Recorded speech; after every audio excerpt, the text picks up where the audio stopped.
और बार बार लखनऊ के प्रशासन के कहा गया सबके बावजूद भी अराजकता पैदा करने और सांप्रदायिक विद्वेष की स्थिति पैदा करने का जो कुत्सित प्रयास हो रहा है, यहाँ पे लखनऊ प्रशासन को बहुत गंभीरता से इसको लेना चाहिए। इस प्रकार की किसी भी सराहनीय एक मॉल खुला है, वह मॉल अपने व्यावसायिक प्रतिष्ठान को लेकर काम कर रहा है और उसको लेकर के राजनीति का अड्डा बनाना, अनावश्यक बयानबाजी जारी करना और उसके नाम पर फिर सड़कों पे प्रदर्शन करके लोगों के आवागमन को बाधित करना भी बड़े पैमाने पर लोगों में उत्साह दिखाई दे रहा है, क्योंकि 2 वर्ष के बाद कोरोना जैसी महामारी से लोगों को राहत कुछ मिलती हुई दिखाई देती है। इसलिए सरकार ने भी उतने प्रतिबंध नहीं लगाए हैं और लोग बड़े श्रद्धा के साथ इस आयोजन के साथ भागीदार बनना चाहेंगे। जिन सावधानियों के बारे में पिछली बार बोला गया था, प्रत्येक जिला प्रशासन उन सभी सावधानियों को वहां अपने अपने जनपदों में अपनाएं। लापरवाही किसी भी स्तर पर न होने दें, क्योंकि छोटी सी लापरवाही एक बड़े बवाल का कारण बन सकता है। उसके कारण आगजनी और अन्य घटनाएं वहां घटित हो सकती हैं। इसलिए उन चीजों पर एक बार पहले से उसको अपने जनपदों में देखें। अमरोहा जैसी घटनाएं न घटित हों, ये दिखाती हैं कि हमारी अलर्टनेस की स्थिति क्या है। और अगर वह रॉन्ग साइड गए थे, हमारी पेट्रोलिंग कहां थी?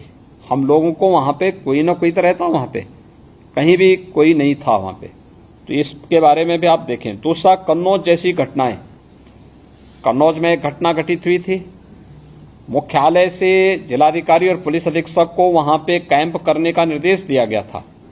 उस सब के बावजूद एक औपचारिकता निर्वहन करने के बाद ये दोनों अधिकारी वहां से नदारद हो गए और बाद में वहां आगजनी की घटना घटित होती है, तोड़फोड़ होती है। ये चीजें नहीं स्वीकार हो सकती है। शासन किसी भी अपराधी को कानून के साथ खिलवाड़ करने की छूट नहीं देगी और जब कार्रवाई हो रही है किसी मामले में, तो उसके बाद अगर कोई कानून को हाथ में लेता है तो फिर उसमें कार्रवाई उसके खिलाफ भी होगी जो कानून को हाथ में लेने का प्रयास कर रहा है। ऐसे ही लखनऊ के अंदर भी देखने को मिला।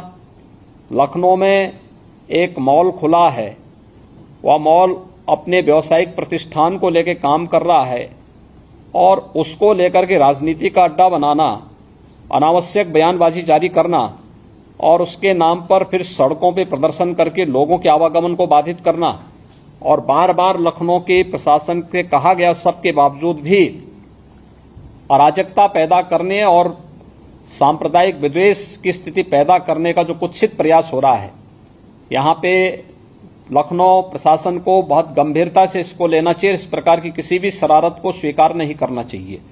सख्ती से ऐसे तत्वों से निपटना चाहिए जो अनावश्यक मामलों को बढ़ावा देकर के माहौल खराब करने का प्रयास करते हैं।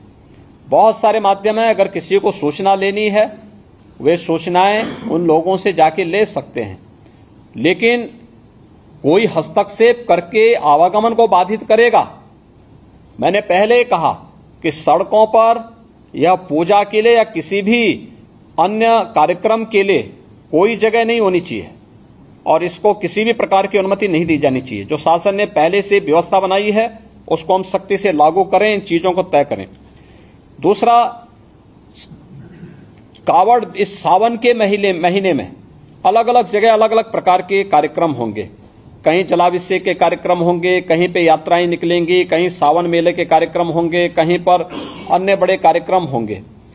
हम इस बात को ध्यान में रखेंगे कि सुरक्षा और सतर्कता के बारे में देखिए, जिस प्रकार के अलर्ट आ रहे हैं उनको ध्यान में रखते हुए कोई भी शरारती तत्व माहौल खराब करने के लिए किसी भी कावड़ यात्री पे हमला कर सकता है। रात्रि में विश्राम कर रहे हैं उस समय उन पर हमला किया जा सकता है, कोई अन्य घटना घटित हो सकती है। इसलिए जहां भी उनका रात्रि विश्राम हो उसके आसपास का सुरक्षा का वातावरण बेहतरीन होना चाहिए।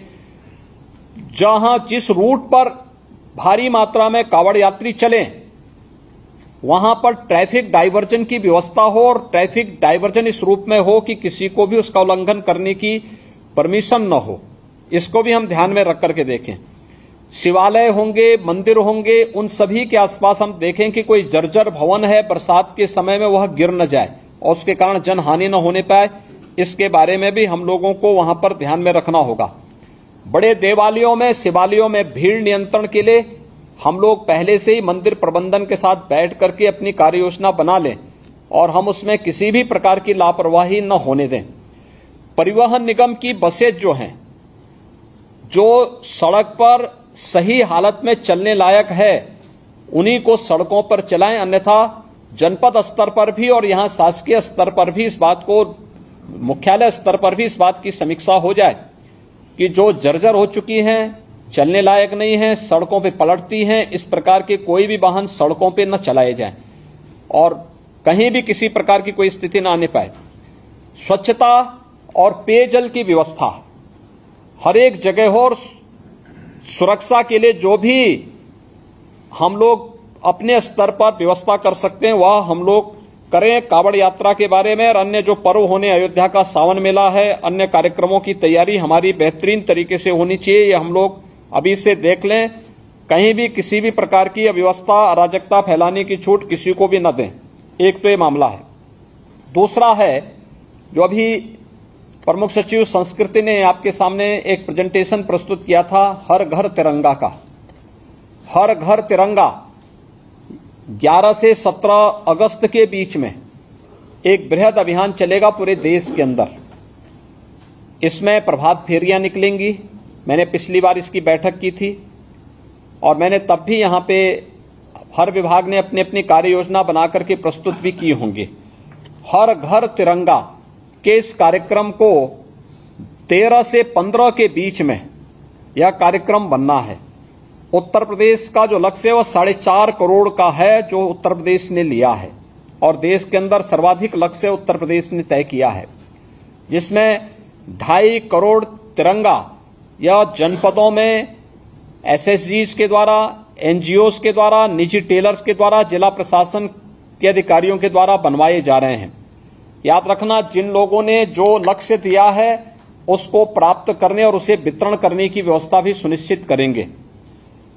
दूसरा, एमएसएमई विभाग के द्वारा भी 2 करोड़ झंडों के टेंडर किए गए हैं और ये भी निर्धारित समय में संबंधित जनपदों को उपलब्ध हो जाएंगे।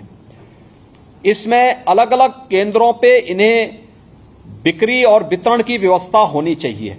खासतौर पर ग्राम पंचायत में ग्राम सचिवालय हो गए, इसी प्रकार से बेसिक शिक्षा परिषद के हमारे विद्यालय हो गए, प्राथमिक स्वास्थ्य केंद्र हो गए और भी हमारे वह अन्य जितने भी ब्लॉक के अंदर ब्लॉक मुख्यालय, जिले के अंदर सीडीओ के अधीन, वहां पर हम लोग इस बात को एक तो वहां पे व्यवस्था करें। और मुझे लगता है कि अगर जिला प्रशासन चाहे तो बहुत अच्छे ढंग से, जो तंत्र हमारे पास पहले से खड़ा है, किसी भी चीज की कमी नहीं है, एक एक उसको ले सकते हैं। एक दिन बेसिक शिक्षा अधिकारी के साथ बैठक करके हर बेसिक शिक्षा अधिकारी के स्तर पर हर प्राथमिक विद्यालय और जूनियर हाई स्कूल के प्रधानाचार्यों के साथ एक किसी रविवार के दिन वो बैठक ले सकते हैं और उनके माध्यम से बेसिक शिक्षा परिषद के विद्यालयों को एक्टिवेट कर सकते हैं।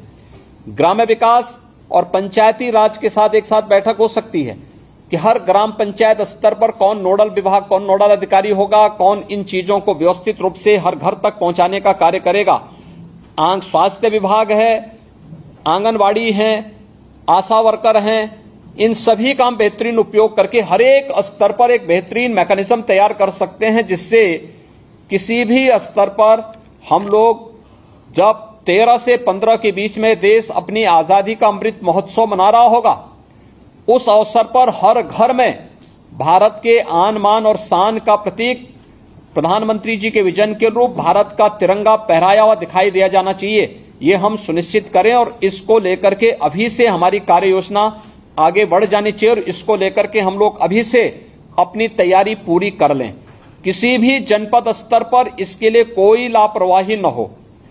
जो टारगेट आपने दिया है कि जनपद स्तर पर इतने तिरंगा आपके स्तर पर बनाएंगे, उसका निर्धारित जो माप होगा, उस निर्धारित माप के अनुरूप ही आप उसको बनाएंगे। उसकी डिजाइन आप संस्कृति विभाग से ले लेंगे या मैं गृह विभाग से कहूंगा कि वह हर एक जनपद को, जिलाधिकारी को उसका एक माप बना करके उपलब्ध करवा देंगे, जिससे जो भारत सरकार ने जो अपना एक्ट में संशोधन करने के बाद भी ये व्यवस्था दी है उसको, क्योंकि झंडे लगाने ही नहीं, उसके लिए डंडे भी चाहिए। कैसे इसको करेंगे, लोगों को उसके लिए प्रेरित करना और बड़े पैमाने पर होना है, एक अभियान के रूप में होना है। प्रभात फेरी का प्रदर्शन, झंडा गीत का रिहर्सल, ये सभी चीजें होनी चाहिए। और पुलिस बैंड हर एक उस स्तर पर, मैंने पहले कहा, हर शहीद स्मारक पर इस दौरान एक सप्ताह प्रभात फेरी भी नियमित रूप से हो बच्चों की। एक सप्ताह 11 से 17 के बीच में पुलिस बैंड हर शहीद स्मारक पर आधे घंटे राष्ट्रगीत के धुन को, जो राष्ट्रभक्ति से संबंधित गीतों की धुन के साथ, वहां पर बैंड की धुन के साथ उसे लेकर के उन्हें उनका वादन करें। अलग अलग स्तरों पर हम कलाकारों को भी इसके साथ जोड़ सकते हैं। अन्य प्रकार के कार्यक्रम होने चाहिए। और 15 अगस्त के मुख्य कार्यक्रम के दिन हमारा प्रयास होना चाहिए कि स्वतंत्रता संग्राम सेनानियों के परिवार के लोगों को, देश की आजादी के बाद विभिन्न युद्धों में शहीद हुए परिवार के सदस्यों को, पुलिसकर्मी जो शहीद हुए हैं अपनी कर्तव्यों का निर्वहन करते हुए, उनके परिवार के सदस्यों को बुला करके उन समारोह में सम्मानित करने का कार्य करेंगे। तो उसकी अपनी एक अलग वो होगी। अलग अलग प्रकार के कार्यक्रम, बेसिक शिक्षा परिषद, माध्यमिक शिक्षा परिषद, उच्च शिक्षा परिषद, व्यावसायिक शिक्षा, प्राविधिक शिक्षा, मेडिकल शिक्षा, ये सभी लोगों के द्वारा अलग अलग कार्यक्रम अलग अलग स्तर पर होने चाहिए। हर ग्राम पंचायत में, हर अमृत सरोवर में, हर ब्लॉक स्तर पर, हर एक स्तर पर कार्यक्रम उत्साह और उमंग के साथ आयोजित होना चाहिए। यह तैयारी हमारी अभी से प्रारंभ होगी तो हम लोग सफलतापूर्वक इन कार्यक्रमों को आगे बढ़ाएंगे। हमारा प्रयास हो कि 31 जुलाई तक हर हाल में जो शासन स्तर से झंडे जाने वे भी पहुंच जाएं और जनपद स्तर से भी जो झंडे तैयार हो रहे हैं वे भी 31 जुलाई तक पहुंचने की कार्रवाई हर स्तर पर हो जाए, यह भी हम सुनिश्चित करवा लें। यह एक कुछ कार्यक्रम हमारे जो चलने हैं, इस पर हम लोग गंभीरता से ध्यान रखेंगे, इसको देखेंगे। मिल्लत टाइम्स की खबरें पढ़ने, सुनने और देखने के लिए गूगल प्ले स्टोर से ऐप डाउनलोड करें।